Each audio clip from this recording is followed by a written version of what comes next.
সম্পত্তিৰ লালসা কিমান ভয়ংকৰ হ'ব পাৰে। স্বামী শাহুৱেকক হত্যা কৰি কাটি টুকুৰা টুকুৰ কৰি ভৰাই ৰাখিছিল ফ্ৰিজত। অবৈধ প্ৰেমিকৰ সৈতে মিলি পেলাই দিছিল মেঘালয়ত। ধন সম্পত্তিৰ লালসাই কিমান ভয়ংকৰ হ'ব পাৰে তাৰেই প্ৰমাণ গুৱাহাটীৰ লোমহৰ্কক ডাবল মাৰ্ডাৰৰ ঘটনা।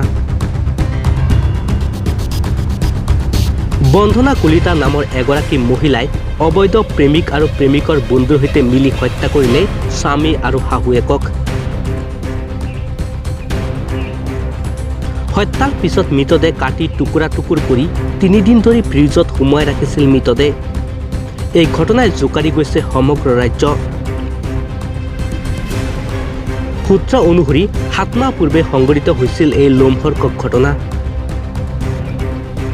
মহানগৰীৰ নাৰেংগীৰ বাসিন্দা অমৰজ্যোতি দেৰ সৈতে কেইবাবছৰ পূৰ্বে বিবাহত আবদ্ধ হৈছিল বন্ধনা কলিতা।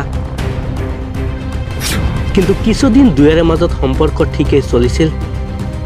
কিন্তু উচ্চাকাংক্ষী আৰু অত্যন্ত লোভীয়া বন্ধনাত ধনজিৎ ডেকা নামৰ এজন যুৱকৰ সৈতে অবৈধ প্ৰেমৰ সম্পৰ্ক গঢ়ি উঠিছিল। এই কথা স্বামীয়ে জনাৰ পিছতে দুয়োৰে মাজত সংঘাতৰ সৃষ্টি হয়। অমৰজ্যোতিৰ মাতৃ শংকৰীদেৰ নামত মহানগৰীৰ চানমাৰী অঞ্চলত 5টা অট্টালিকা আছিল।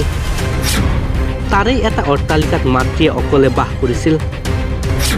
আন 4টা অট্টালিকাৰ ভাড়া সংগ্ৰহ কৰিছিল অমৰজ্যোতিৰ মোমায়েকে, যাক লৈ ক্ষুণ্ণ হৈ পৰিছিল বন্ধনা। আৰু পৰৱৰ্তী সময়ত অমৰজ্যোতিৰ সৈতে বন্ধনাৰ বিবাহ বিচ্ছেদৰ প্ৰস্তুতিও চলিছিল।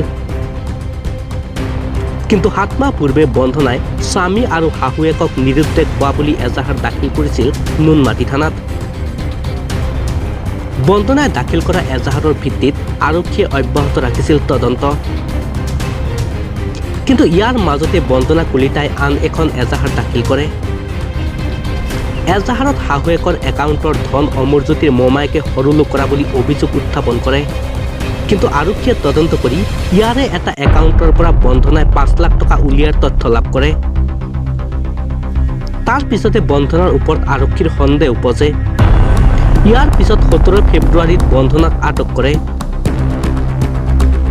আৰক্ষীৰ জেৰাত বন্ধনাই স্বামী অমৰজ্যোতি দে আৰু শাহু শংকৰী দেক হত্যা কৰা বুলি স্বীকাৰ কৰে। আৰক্ষীৰ জেৰাত বন্ধনাই স্বীকাৰ কৰে সমগ্ৰ ঘটনা। সূত্ৰৰ পৰা জানিব পৰা মতে আৰক্ষীৰ আগত বন্ধনাই চানমাৰীৰ অট্টালিকাত অৰূপ দাস নামৰ যুৱকজনৰ সহযোগত শাহুৱেক শংকৰী দেক মুখত সোপা দি হত্যা কৰিছিল আৰু মৃতদেহটো টুকুৰা টুকুৰকৈ কাটি ফ্ৰিজত 3 দিন ভৰাই ৰাখিছিল। তাৰ 3 দিন পিছত বন্ধনাই নাৰেংগীৰ নিজৰ বাসভৱনত অবৈধ প্ৰেমিক ধনজিৎ ডেকাৰ সহযোগত ডিঙি চেপি হত্যা কৰিছিল স্বামী অমৰজ্যোতিক। হত্যা কৰি স্বামীৰ মৃতদেহ এটা পলিথিনত ভৰাই থয়। এই লোমহৰ্কক হত্যাকাণ্ডৰ পিছত দুয়োটা মৃতদেহ ধনজিৎ ডেকাৰ গাড়ীত ভৰাই মেঘালয়ৰ ডাউকিলৈ ৰাওনা হয়।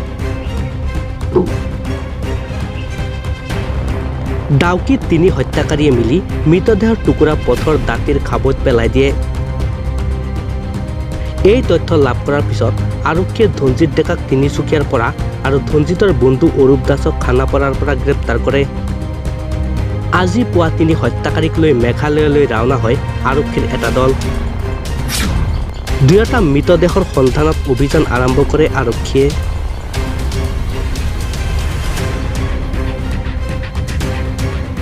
News desk, Assam expensive.